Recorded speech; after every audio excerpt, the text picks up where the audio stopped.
the Arkham Deluxe Cowl. Today we're diving into the shadows to uncover Arkham's Deluxe Cowl by Rubies. Is it worthy of the Dark Knight himself? Let's find out.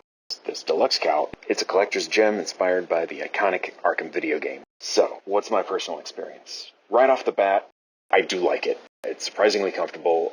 The cowl's aesthetic is pretty unparalleled at this price point. So it was like, what, $36, I think? And for being this firm and this good looking right out of the bag, that's pretty rare. One of the standout features is that the cowl it's a thick latex. Unlike many latex masks that arrive squished and misshapen, this one comes out well formed, ready to wear without any permanent bulges or dents. It's a rarity and a relief for anyone who's had to reshape a mask before. I like the eyebrows on this one.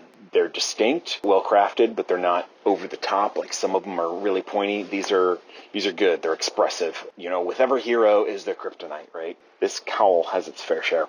While the eye holes bring authenticity, they can press against your eyelids, which might be a bit uncomfortable for long periods of wear.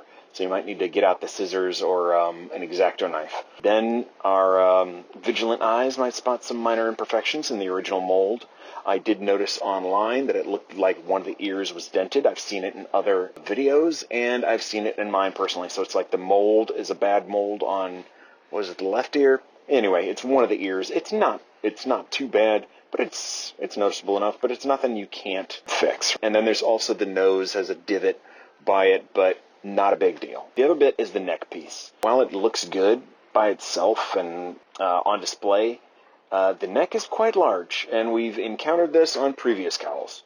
So it might not suit everyone. Either reworking it or an option to remove it could offer some more flexibility in wear. So despite these points, the cons are not insurmountable.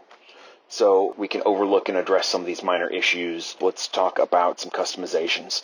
The ears could use a bit more support. You can smooth out that slight dent from the mold. Consider adding some foam inside. It's a simple mod. Next to eye holes. While they do have an authentic look, I did trim the inside a little bit, and it made a lot of difference. I think I'd trim it some more. It'll make it easier to wear for longer periods. Underside of the nose tip is one of the other things. Everyone's face is different. Decide if it enhances your comfort or interferes with your breathing. So as you can see, it's got it looks like it's really for a small nose, but it's kind of pronounced and it's out there at the tip. It's only like it's really holding on to the tip of your nose. But then it does have the two holes for airflow. I didn't find that it was overly intrusive. And it might actually hold my nose in a better spot than letting it dip out. It can vary.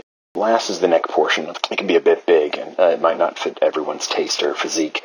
So if you're seeking a snugger fit, you may want to consider chopping that bad boy off, cutting it down, and putting on a form-fitting balaclava. You know, it's kind of a personalized approach for whatever your comfort and mobility is. So that about wraps it up. If it helped you out, give it a thumbs up. Feel free to subscribe. Feel free to leave a comment. Take care. I'm out.